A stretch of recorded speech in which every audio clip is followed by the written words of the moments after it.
was not prepared to make the bridge, but you're right. Then we will listen to Sylvie Guillaume, and maybe I will switch to French because she will speak in French. Donc, je pense qu'il est inutile de présenter Sylvie Guillaume, mais je vais quand même le faire. Elle est bien entendu députée membre du Parlement européen, et elle nous fait très souvent l'honneur, et je l'en remercie officiellement ici, très souvent l'honneur d'intervenir lors de nos colloques, ceux qui sont organisés par le Centre d'études européennes, et ce n'est pas la première fois qu'on a le plaisir de vous entendre, et je souligne vraiment toute votre implication et la joie que vous avez à parler devant les étudiants, et c'est toujours un vrai bonheur de vous entendre. Merci encore une fois d'être là avec nous aujourd'hui pour débattre d'une question qui, bien entendu, vous intéresse en tant que membre du Parlement européen, et je pense de laquelle vous pouvez nous donner aussi votre expérience vue de l'intérieur. Quels sont les liens, puisque nous avons passé notre journée à explorer les liens entre les valeurs de l'Union européenne et la citoyenneté, des liens qui semblent intuitivement très très liés, et à la fois en tant que juriste on a eu du mal dans nos travaux toute la journée à se dire ok, comment est-ce qu'on fait, nous, les valeurs, c'est quelque chose qui relève de la sphère éthique, de la sphère morale, et donc on a tourné autour de ces critères légaux, comment est-ce qu'on arrive à les articuler. Mais bien entendu, nous avons trouvé des pistes de réflexion qui, je pense, sont très fructueuses, et toutes les interventions qu'on a eues dans la journée montrent bien qu'il y a à cet endroit-là quand même une réflexion sur comment on bâtit un projet européen à plusieurs, et bien entendu que ça repose sur la citoyenneté, sur des pratiques citoyennes, sur un engagement citoyen, sur un sens de l'appartenance des citoyens, mais aussi bien sûr sur des valeurs que l'on partage ensemble, parce qu'on ne peut pas faire sans ça, même si, comme j'ai dit ce matin dans mon introduction, il y a des fortes critiques sur la question de savoir si on peut faire reposer un projet politique européen sur des valeurs qui sont peut-être trop universelles pour spécifier une identité européenne. Néanmoins, qu'est-ce qu'on a d'autre ? On n'a pas de plan B, je crois, et donc il faut bien travailler à partir de ça. Voilà, je vous laisse donc conclure. Merci encore une fois d'avoir accepté d'être avec nous aujourd'hui. Merci beaucoup. J'ai eu un petit moment d'angoisse là, parce que je me suis dit que j'allais devoir parler en anglais, et donc en fait j'ai passé un petit moment à faire du DeepL dans le coin là. Et vous me rassurez. Non, mais du coup maintenant j'ai mis mes lunettes, donc tout va bien. Je vais continuer si j'y suis autorisée en français. Merci Madame Marty d'avoir signalé que alors vous avez dit souvent venu voir, fréquemment, en tout cas périodiquement, et merci de votre invitation régulière à intervenir auprès de vous. Je l'ai toujours fait avec enthousiasme et avec plaisir. Donc vraiment, alors je ne vais pas forcément, mais je leur dirai un mot peut-être tout à l'heure, je ne vais pas forcément pouvoir continuer à le faire parce que je vais arrêter d'être députée européenne l'année prochaine. Mais en tout cas, j'aurais, au cours de ces différentes reprises, été très, très heureuse de participer à vos travaux. C'est assez difficile de conclure une journée comme celle-ci, qui, j'imagine, a été extrêmement riche en échanges. Sans doute, pour certaines des thématiques que vous avez abordées, j'aurais peut-être manqué d'expertise personnelle sur ce sujet, mais je me reconnais vraiment tout à fait dans les questions qui ont été posées. Je sais pas, vous avez indiqué que vous avez trouvé en plus des réponses, donc c'est génial, mais des questions qui étaient posées... des interactions entre les valeurs de l'Union et la citoyenneté, vous venez de l'indiquer, la manière dont celles-ci s'éprouvent, s'incarnent, savoir si ces valeurs sont consensuelles ou trop consensuelles, est-ce qu'elles sont solides et partagées ? Là, ce serait plutôt pas assez, point d'interrogation. Est-ce qu'elles sont des valeurs et une citoyenneté de papier, d'ambiance, j'ai entendu ça quelque part, de marché, ou bien un socle pour continuer de faire émerger une réelle identité européenne. Et le tout, effectivement, se place dans une perspective maintenant assez rapide d'élections en 2024, avec des défis extrêmement puissants à relever au plan européen et avec évidemment un impact au plan international. Donc je vais essayer de vous donner un point de vue politique de députée européenne. Je vais prendre un angle à la fois de praticienne, de représentante et de législatrice. C'est pour ça que ma position est un petit peu singulière, parce que je suis moi aussi une citoyenne européenne, et j'ai aussi la tâche de représenter les citoyens européens. pour moi, donc, l'Union européenne, elle a une sorte de double caractère concret, derrière des institutions, derrière la Commission européenne, le Parlement, le Conseil et autres. Moi, je vois des gens, je vois des fonctions, je vois des interactions, je vois souvent des luttes de pouvoir, j'y vois des échecs, souvent, des succès, parfois. Donc, il y a pour moi quelque chose d'incarné dans cette fonction, et j'ai conscience que ça crée peut-être un peu une différence dans mon rapport à l'Union, vis-à-vis de personnes qui voient leur appartenance ou leur citoyenneté européenne comme une facette de leur nationalité initiale, dans le meilleur des cas, et qui ne la voient pas du tout dans le pire. Et c'est aussi cette approche de députée européenne qui est en proximité avec les sujets que vous avez abordés aujourd'hui. En effet, la citoyenneté comme les valeurs de l'Union devrait être, pour moi, la base de l'engagement politique.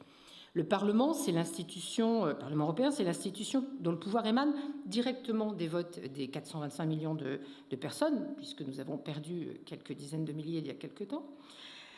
Chaque groupe politique y défend une certaine vision de l'Union et surtout des valeurs qu'elle-même devrait épouser.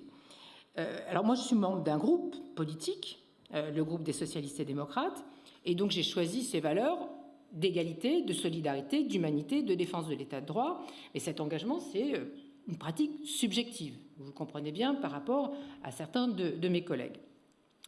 L'état de droit, vous le savez également, a été régulièrement remis en cause par toute une partie d'élus nationaux et d'élus européens, d'États membres également, j'y viendrai.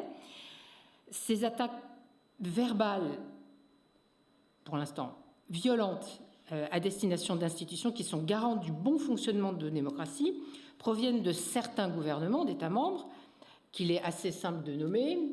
Bon, il y a en Pologne, alors peut-être, on espère un peu moins maintenant, mais ou dans le futur, et plus encore en Hongrie, il y a les usual suspects, assez traditionnels, qui ont l'habitude de s'exprimer à l'encontre de la Commission, c'est quand même le focus principal, contre le Parlement, contre la Cour de justice de l'Union, mais quand même, ce qu'on a pu noter ces dernières années, c'est que cette tendance à la contestation et ce nombre de usual suspects s'élargit. Il y a une forme d'extension, de capillarité de la contestation des valeurs de l'Union européenne et de l'état de droit. Et je pense qu'un certain nombre de déclarations ces dernières années aussi de certains ministres français qui voient la Cour de justice de l'Union ou la CEDH comme des entraves, ça pose un certain nombre de questions. Ou encore, quand ça date de ce matin, je vois avec le retour de l'inénarrable Robert Fico en Slovaquie, qui considère que les médias sont des ennemis et en tirent les conséquences, on voit quand même que dans ce contexte-là, les choses ne vont pas nécessairement toujours dans le bon sens. Donc il y a des confrontations de valeurs, mais selon moi, la hiérarchie des normes doit rester un principe fondamental du fonctionnement de nos institutions, et attaquer l'état de droit, c'est attaquer la démocratie. Ne soyons pas aveugles pour autant, j'ai ciblé les gouvernements, j'ai ciblé des hommes et des femmes politiques qui contestent l'état de droit. Il y a aussi une frange de l'opinion publique qui pense la même chose et qui accompagne ce mouvement. Vous avez justement rappelé dans vos documents et dans vos propos que les valeurs de l'Union sont listées à l'article 2 du traité de l'Union et constituent un ensemble de critères qui sont propres au monde démocratique. On citera la paix, la liberté, la sécurité ou encore la justice. Mais moi, je me méfie de cette posture, mais je pense que ça a été votre cas également, de cette posture qui consiste à dire que les valeurs européennes sont actées, elles sont intangibles. Elles ne sont pas un bloc monolithique, insusceptible d'évoluer. Et je crois qu'elles devraient, au contraire, se renforcer mutuellement et servir de rempart le plus efficace possible à une chute de notre modèle qui n'est pas complètement impossible d'envisager. À ce sujet, je voudrais attirer votre attention sur un rapport que moi j'ai trouvé assez passionnant, que peut-être vous connaissez, qui a été commandé par le groupe des Verts au Parlement européen et qui est intitulé « La résistance du système juridique français à un potentiel choc autoritaire ». Je peux vous le produire si ça vous intéresse. Je vois une dame qui secoue la tête. C'est un document qui propose une sorte de simulation de la résistance de nos institutions dans l'hypothèse qu'un gouvernement illibéral arrive démocratiquement, je précise, au pouvoir en France. Alors, il y a plein de conclusions que je vous épargne à ce rapport et qui méritent d'être lues, mais je souligne un point, c'est les incertitudes qui sont pointées justement quant à la capacité de notre système à maintenir en toutes circonstances son essence démocratique face à une menace illibérale venue de l'intérieur. Et il nous incite à nous poser la question: l'état de santé du système politique, administratif, des corps intermédiaires, de la société civile, des médias en France, est-il suffisamment bon, cet état de santé, pour maintenir les valeurs démocratiques? Et ce rapport rappelle également que l'extrémisme de droite sait se fondre dans un système en place en s'immisçant dans les failles des textes fondateurs. Par ailleurs, il note que si nous avons une étude efficace de la Commission européenne qui étudie les risques de récession démocratique, qui les observe et qui procède à des comparaisons, le rapport sur l'état de droit dans l'Union, puisque c'est de celui-ci dont je parle, n'a pas de pouvoir de sanction quand il constate ces dérives par rapport à l'état de droit. Je ne rentre pas dans les affres des débats sur l'article 7. Donc c'est quand même une raison pour que nous adoptions une vision, de mon point de vue, offensive de la démocratie, de l'état de droit, en renforçant nos institutions au niveau national comme au niveau européen. J'en viens à mon second point, j'en ai que 3, soyez rassurés. Vous savez comme moi que l'équilibre des pouvoirs, et Madame, quand vous évoquiez tout à l'heure la question des droits numériques, je pensais que souvent on a une contestation et on ne dit pas de manière suffisamment appuyée que c'est souvent les divergences entre États membres dans leur position qui bloquent aussi le système et la force des législations européennes. Je ferme la parenthèse. Mais les textes fondateurs de l'Union ne font pas pencher en faveur du Parlement le pouvoir, et notamment sur les textes budgétaires, mais pas que eux. Donc on n'est pas dans un régime parlementaire modèle, et loin de là. Par contre, je voudrais dire un mot à ce stade sur un certain nombre d'évolutions assez en accéléré qu'on a pu constater, je trouve, dans ces dernières années, qu'on doit principalement aux crises qu'on a traversées et auxquelles on a essayé de faire face. En 2020, il y a la crise du Covid-19, et outre le vertige des diverses dépendances, et notamment des dépendances sanitaires qu'elle a entraînées, elle a aussi entraîné un plan de relance dans l'Union qui a été le plus important jamais produit et qui a conduit, tenez-vous bien, à générer des dettes, ce qui dans l'Union paraissait un truc absolument infaisable, et qui plus est des dettes communes, double saut périlleux arrière de l'Union à ce moment-là. Et donc on a posé d'une certaine manière, même si je fais attention aux termes, des jalons pour une construction plus communautaire, plus fédérale de ce point de vue, plus solidaire, en balayant un certain nombre de dogmes budgétaires qui existaient jusqu'alors. Alors, savoir si ceux-ci vont revenir est une autre histoire et sous quelle forme, mais en tout cas, ils ont sauté pendant un certain temps. En 2022, débute la guerre en Ukraine, et là, vent de panique dans plein de domaines, mais notamment pour repenser les principes et le développement d'une défense européenne commune. Et ça a généré aussi une coopération pour opposer des sanctions aux oligarques russes, et pour travailler à sortir de la dépendance énergétique mortifère que nous avions à l'égard du gaz russe et de Vladimir Poutine en particulier. Et donc, on a aussi évoqué à ce moment-là une forme de fin de la naïveté européenne. Savoir si nous ne reviendrons pas naïfs est encore devant nous. S'ajoute à cela aussi la crise climatique, dont les institutions se sont saisies après que les citoyens aient fait une poussée très très forte en la matière.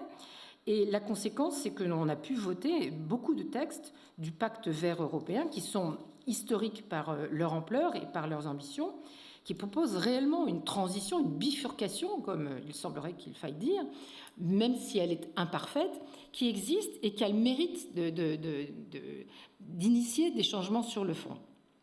C'est sans doute parce que cette transition est imparfaite qu'elle est également attaquée. Je ne détaille pas. Alors bien sûr, tout n'a pas été simple au travers de ces crises et au travers de ces évolutions qui ont eu lieu, et il y a eu beaucoup d'exemptions à ces démarches, mais je crois qu'on a pris conscience, comme le disait Bernanos, que les démocrates font les démocraties et que donc il faut aller dans ce sens. Cette lecture des événements nous a montré aussi qu'une grande majorité d'élus européens ont accompagné cet approfondissement et la défense plus affirmée des valeurs de l'Union, ce qui n'était pas forcément gagné d'avance quand on regarde la composition du Parlement européen, et qui nous permet de préfigurer en tout cas une Europe géopolitique. C'est assez porteur d'espoir. Il faut évidemment consolider tout cela à l'avenir, et j'espère que l'étape devant nous sera le renforcement du panel de droits économiques et sociaux, qui est quand même un peu le parent pauvre de cette accélération de l'histoire ces 5 dernières années. Et j'espère que ces crises nous aideront aussi à aller de l'avant dans le combat citoyen et dans le rapport de force politique. Personne ne peut penser, et ça sera mon troisième point, qu'approfondir les valeurs de l'Union est un mouvement de fond qui va se faire sans résistance. Et notamment, je le redis et j'assume devant vous, notamment vis-à-vis des extrêmes et particulièrement de l'extrême droite. Au Parlement européen, comme par ailleurs en Europe, dans les États membres, celle-ci s'est développée au fil des années. Au Parlement, j'ai pu constater qu'elle y avait forgé son idéologie, qui est extrêmement réactionnaire et très passéiste, mais qui prend appui sur le décrochage d'une partie de nos concitoyens vis-à-vis de la politique. Pourtant, et c'est une forme de paradoxe que les enquêtes nous montrent, c'est que les valeurs du projet européen sont encore plébiscitées par une grande majorité des personnes interrogées. En témoignent les résultats du baromètre européen. Alors, il date du printemps 2023, je ne sais pas ce qu'il serait maintenant, mais 70% des citoyens sont satisfaits par des élections libres. À titre personnel, j'aurais apprécié que ce pourcentage soit un peu plus élevé, mais voilà. 70% sont satisfaits par la liberté d'expression, 66% par le respect des droits fondamentaux, 60% pour le pluralisme des médias. 69% des personnes sont satisfaites du soutien à l'Ukraine, 64% le sont de la lutte en faveur de l'état de droit. Donc, même si ce sont des chiffres qu'on pourrait souhaiter plus importants, des pourcentages plus importants, ils montrent quand même qu'une majorité de citoyens reste en fort soutien à l'action de l'Union, ce qui ne veut pas dire par ailleurs que nous devions ne pas nous méfier du délitement de l'intérêt pour le processus démocratique européen, voire le processus démocratique tout court d'ailleurs. Donc c'est pour ça que je crois qu'il faut qu'on continue de développer des moyens toujours renouvelés pour rapprocher la démocratie des citoyens, faire participer le plus grand nombre. Vous vous souviendrez peut-être qu'il y a 2 ans, il y avait une conférence sur l'avenir de l'Union européenne qui avait été lancée, plutôt prometteuse, où les citoyens ont pu proposer des mesures pour faire évoluer l'Union européenne. C'est un moyen intéressant pour remobiliser l'opinion publique, qui, je crois, attend vraiment d'être impliquée. Il y a eu à la fin de ce processus 49 propositions citoyennes qui ont été exposées, mais comme pour toutes les consultations de ce style, ces préconisations n'ont vraiment de sens que si elles sont analysées, reprises par ceux qui commanditent ce type de consultation, ce qui malheureusement, au plan européen ou plus national, n'a pas toujours été le cas. Et je crois que c'est en encourageant cette pratique aussi, cette participation du public, qu'on peut essayer d'étayer notre défense des valeurs démocratiques. J'attache aussi, mais je ne m'y attarderai pas, beaucoup d'importance à la modification des modalités de gouvernance de l'Union européenne pour essayer d'éviter, ou en tout cas de lever un certain nombre de blocages qui existent encore en notre sein, au sein des institutions, et qui font que les textes européens prennent un temps fou à être mis en place. Vous avez évoqué beaucoup les textes sur l'environnement numérique et sur l'intelligence artificielle. C'est assez inquiétant d'ailleurs, parce que je fais une digression par rapport entre guillemets. Sur l'intelligence artificielle, on a une accélération des phénomènes et on ne sait pas comment rattraper au plan européen cela, avec une espèce de choix qui est est-ce qu'on est très accurate, très pointu sur la réglementation, mais on risque de l'être sur un moment T, ou bien est-ce qu'on essaye de voir un peu plus loin et auquel cas on aura une réglementation qui est un peu plus faible. Donc on est, s'agissant de l'IA, dans ce type de difficultés. Je crois qu'ils sont en train de conclure des accords, mais les trilogues prennent un petit peu de temps. Je referme ma parenthèse. Puisque j'en étais à parler des modifications sur la gouvernance, je cite vraiment quelques éléments sans les détailler. Moi, je continue de penser que la règle des votes à l'unanimité qui s'impose aujourd'hui sur plein de sujets, et pas seulement les aspects financiers ou de taxation, paralyse notre action et il faut se débarrasser de cela et tous les efforts de ceux qui voudraient l'avoir maintenu en nous disant que les traités sont là pour cadrer tout ça, ne voient pas que nous avons déjà transgressé ces règles de l'unanimité dans les faits. Donc il faut se débarrasser de cette règle d'unanimité. Il faut aussi poser des limites très claires au droit de veto pour chacun des États et en tout domaine. Et ça sera d'autant plus important qu'on est dans un phénomène d'élargissement. Et donc je ne vois pas comment ce droit de veto à chacun à 30 ou plus un jour pourrait ne pas être complètement paralysant. Et puis, je plaide un peu pour ma paroisse, il faut que le Parlement européen ait lui-même un pouvoir d'initiative législatif sans sous-traiter, pardon du terme, systématiquement la plume à la Commission européenne. Je ne cite que 3 exemples parce que je crois que mon temps commence à être largement entamé. Donc j'en viens à ma conclusion, puisque j'espère que cette espèce d'accélération que j'ai essayé de décrire tout à l'heure va me permettre d'observer des changements de fond dans l'Union à venir et des changements effectifs. On a pu penser dans l'Union européenne aussi que le modèle occidental après la guerre froide allait pouvoir s'exporter naturellement avec une espèce de, comme disait Fukuyama, une fin de l'histoire. Et le nouveau millénaire a quand même montré qu'on avait tort et que depuis le début des années 2000, le nombre de démocraties libérales diminue dans le monde. Le poids et les interactions entre les grands blocs se modifient considérablement et ne cessent d'évoluer. Une dernière référence avec une enquête récente de l'Institut international pour la démocratie et l'assistance électorale qui nous montre aussi que la moitié des démocraties existantes sont en déclin à certains égards, par exemple avec un indicateur qui est la liberté de la presse. C'est un affaiblissement qui dure, d'après cet organisme, depuis plus de 6 ans et c'est le plus longtemps observé par l'organisme depuis le lancement des mesures en 1975. Et l'Europe ne fait pas exception en la matière. C'est pourquoi je boucle la boucle avec les quelques mois qui sont devant nous, puisqu'il y a donc des élections européennes. Le 9 juin en France, mettez ça dans vos tablettes, du 6 au 9 dans l'Union, le 9 en France, qui sont, je crois, une échéance vraiment absolument essentielle, parce qu'elles vont déterminer la couleur politique de l'hémicycle dans la période à venir. Et on est vraiment, je crois, à un moment carrefour de l'histoire. Soit on a une vision offensive et enthousiaste de l'Union européenne, de la démocratie qu'elle représente, soit vraiment nous aurons comme citoyens européens un avenir particulièrement sombre et peu enthousiaste.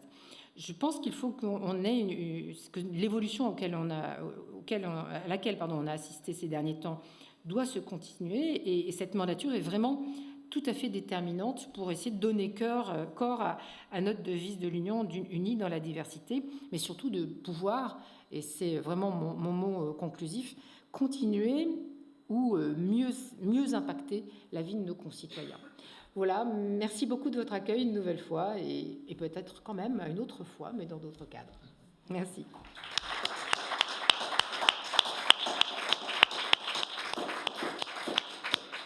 Merci beaucoup de ces quelques mots de conclusion et de nous présenter ce point de vue et de mettre, je pense, l'accent vraiment sur l'enjeu énorme que constituent ces élections. On imagine ce que ça pourrait donner à un Parlement européen populiste. Ce serait vraiment catastrophique.